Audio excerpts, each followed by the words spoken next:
पुराना मकान का खौफ। एक घनी रात थी जब हर तरफ सन्नाटा छाया हुआ था।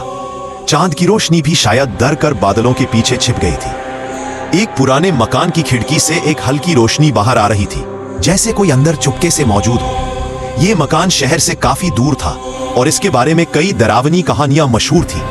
लोग कहते थे कि यहाँ एक भूतनी रहती है जो रातों को भटकती है। राहुल, एक एडवेंचरस लड़का, इन कहानियों पर यकीन नहीं करता था। उसने अपने दोस्तों से शर्त लगाई थी कि वो उस मकान में रात बिताएगा। रात के 12 बजे थे जब राहुल उस मकान के सामने खड़ा था। उसने दरवाजा खोला और अंदर कदम रखा। एक पुरानी धूल भरी हवा ने उसका स्वागत किया। उसके अंदर कदम रखते ही दरवाजा अपने आप बंद हो गया, एक तेज आवाज के साथ। राहुल ने एक पल के लिए घबराया, लेकिन फिर खुद को समझाया कि यह सिर्फ हवा का झोंका था। उसने अपनी फ्लैशलाइट जलाई और आगे बढ़ा। दीवारों पर पुरानी तस्वीरें लगी हुई थी, जिनमें से कुछ टूटे हुए थे और कुछ पर जाले लगे हुए थे। उसने एक कमरे में जाने का फैसला किया। कमरे में एक पुराना पलंग था और एक टूटी हुई खिड़की थी, जिसमें से ठंडी हवा अंदर आ रही थी। अचानक उसे अपने पीछे किसी की मौजूदगी का एहसास हुआ। राहुल ने पलट कर देखा तो उसकी सांसें थम सी गई। एक सफेद साया उसके सामने आकर खड़ा था। उसकी आंखें गहरी और खाली थी और उसके लंबे बाल हवा में लहरा रहे थे। वो वही भूतनी थी जिसके बारे में उसने कहानियां सुनी थी। राहुल का जिस्म ठांठ से कांप उठा। उसे यकीन नहीं हो रहा था कि जिसे वो सिर्फ एक अफवाह समझता था, वो अब उसके सामने थी। उसने तेजी से अपने पैरों को हरकत देने की कोशिश की, लेकिन उसके पैर जगह पर जम से गए।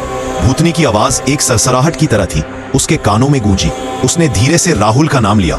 आवाज इतनी सर्दी थी कि राहुल को लगा जैसे उसके दिल में बर्फ जम गई हो। अपनी पूरी ताकत इकट्ठी करके राहुल ने फ्लैशलाइट उस साये पर डाली। रोशनी उसके आर पार चली गई, जैसे वो सिर्फ धुंध हो। लेकिन उस भूतनी का चेहरा अब ज्यादा साफ दिख रहा था और वो दर्द और गुस्से से भरा हुआ था। अचानक कमरे में रखी सारी चीजें हल्के से उठने लगी। पुराने बर्तन, टूटी कुर्सियां, सब हवा में तैरने लगे। यह देखकर राहुल की हिम्मत टूटने लगी। उसे लगा कि अगर वो यहाँ और एक पल भी रुका तो उसकी जान चली जाएगी। जैसे ही भूतनी उसकी तरफ एक कदम बढ़ाया, राहुल ने हिम्मत करके खुद को छुड़ाया और भागना शुरू कर दिया। उसने मुड़कर नहीं देखा और सीधा उस दरवाजे की तरफ दौड़ा जहां से वो अंदर आया था। उसकी हर धड़कन उसके कानों में जोर से गूंज रही थी। जैसे ही उसने दरवाजे का हैंडल घुमाया, वो जोर से बंद हो गया और वो फिर से फंसा हुआ महसूस करने लगा। उसने पीछे मुड़कर देखा तो वो भूतनी तेजी से उसकी तरफ बढ़ रही थी। उसकी आंखों में एक अजीब सी चमक थी। राहुल ने दरवाजे को जोर से धक्का मारा, उसे खोलने की आखिरी कोशिश में, और तब जैसे किसी चमत्कार से दरवाजा खुल गया। राहुल बाहर की तरफ उछल पड़ा और बिना पीछे देखे जंगल की तरफ भागने लगा। भूतनी की एक तेज चीख उसके पीछे आई, जो पूरे जंगल में गूंज गई। वो बस भागता रहा जब तक कि वो थक कर गिर नहीं गया और उसे अपने दोस्त की कार की रोशनी दिखाई नहीं दी। उसके दोस्त ने उसे गाड़ी में खींचा और तेजी से वहां से निकल गया। राहुल ने पीछे मुड़कर उस मकान की तरफ देखा, जो अब अंधेरे में डूबा हुआ था, एक रहस्यमयी साये की तरह। उसकी आंखों में अब डर और हैरानी थी। जब वो लोग शहर से काफी दूर निकल आए, तब जाकर राहुल की सांस में सांस आई। लेकिन उसके दोस्तों को अब भी उसकी बात पर यकीन नहीं हो रहा था। वो समझ रहे थे कि राहुल मजाक कर रहा है या डर गया है। राहुल ने उन्हें कसम खाकर बताया, मैंने वहां सच में कुछ देखा था। वो एक भूतनी थी। मैं वहां दोबारा कभी नहीं जाऊंगा। उसकी आवाज में जो खौफ था वो झूठ नहीं हो सकता था। लेकिन जब वो वापस अपने घर पहुंचा और सोने की कोशिश की, तो उसे बार बार वो सफेद साया और वो तेज चीख सुनाई दे रही थी। उसे हर कोने में उस भूतनी का चेहरा नजर आ रहा था। अगले दिन सुबह जब राहुल उठा तो उसके हाथ पर एक गहरा निशान था, जैसे किसी ने उसे जोर से पकड़ा हो। ये निशान इस बात का सबूत था कि वो सब महज ख्वाब नहीं था। ये कहानी सिर्फ एक रात के डर की नहीं थी, बल्कि उस खौफ की थी जो हमेशा के लिए राहुल के दिल और दिमाग में घर कर चुका था।